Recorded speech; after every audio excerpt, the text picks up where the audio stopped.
Hey, Ryan Reynolds here. Wishing you a very happy half-off holiday because right now Mint Mobile is offering you the gift of 50% off unlimited. To be clear, that's half price, not half the service. Mint is still premium unlimited wireless for a great price. So that means a half day, yeah? Give it a try at mintmobile.com/switch. Upfront payment of $45 for 3-month plan, equivalent to $15 per month required. New customer offer for first 3 months only. Speed slow after 35 gigabytes if network's busy. Taxes and fees extra. See mintmobile.com.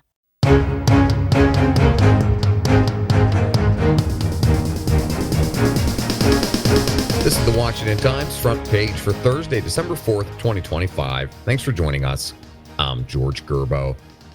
Congressional Democrats are rebuffing Republican alternatives to extending enhanced Affordable Care Act subsidies that are set to expire at the end of the month. Lindsay McPherson reports a small number of Republicans, including some in vulnerable swing districts, are trying to tweak and temporarily extend those subsidies, which were the central issue of the government shutdown.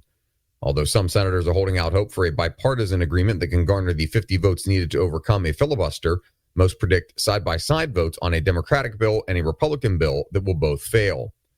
Most Republicans oppose extending the extra Obamacare subsidies and prefer alternatives, such as allocating funds to health savings accounts for consumers to use for high deductibles and other out-of-pocket expenses. Democrats have said HSAs wouldn't help with soaring premiums, and the only workable solution is a clean extension of the enhanced subsidies. The impasse comes as the Government Accountability Office says the ACA's premium tax credit is plagued with fraud. Stephen Dinan reports GAO investigators say they filed bogus applications for the advanced premium tax credit in 2024 and 2025, and most of them were approved. In one application, investigators included fake proof of citizenship, which the government accepted as legitimate. Investigators also found tens of thousands of other instances of double dipping, where people claimed more than 365 days worth of benefits in a single year. An inspector general has found the U.S. spent more money on the ambitious but failed effort to create a stable and democratic Afghanistan than it did on the post-World War II Marshall Plan in Europe.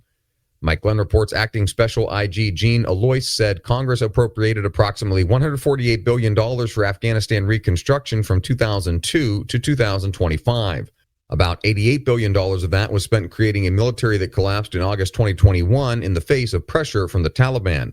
Those figures don't include the $763 billion spent arming the Afghan military and security services during the two-decade war, or the $14 billion used to resettle about 200,000 Afghans after the resignation and flight of President Ashraf Ghani. By comparison, the European Recovery Program, better known as the Marshall Plan, cost about $135 billion in today's dollars to rebuild 16 countries, including key World War II allies such as Great Britain and France. The House Judiciary Committee has subpoenaed testimony from Jack Smith, the former special counsel who pursued prosecutions against President Trump. Stephen Dinan reports Committee Chairman Jim Jordan said the goal is to delve into the cases Smith brought against Trump and his co-defendants.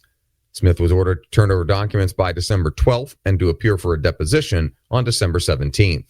The deposition will take place in a closed-door setting. And finally, police say thieves are relying on antennas and cloned key fobs to steal vehicles and resell them for significant profits.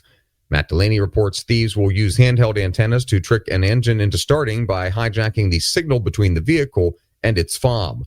Once the engine is running, authorities say the thieves plug a key programmer into the vehicle, allowing it to learn to recognize the replacement fob instead of its original mechanism. Find all of today's front page stories at WashingtonTimes.com/front page or on the Washington Times app, and find us wherever you get your podcasts. You can also find us on social media at Wash Times for breaking news, sports, commentary, and more. For the Washington Times, I'm George Gerbo.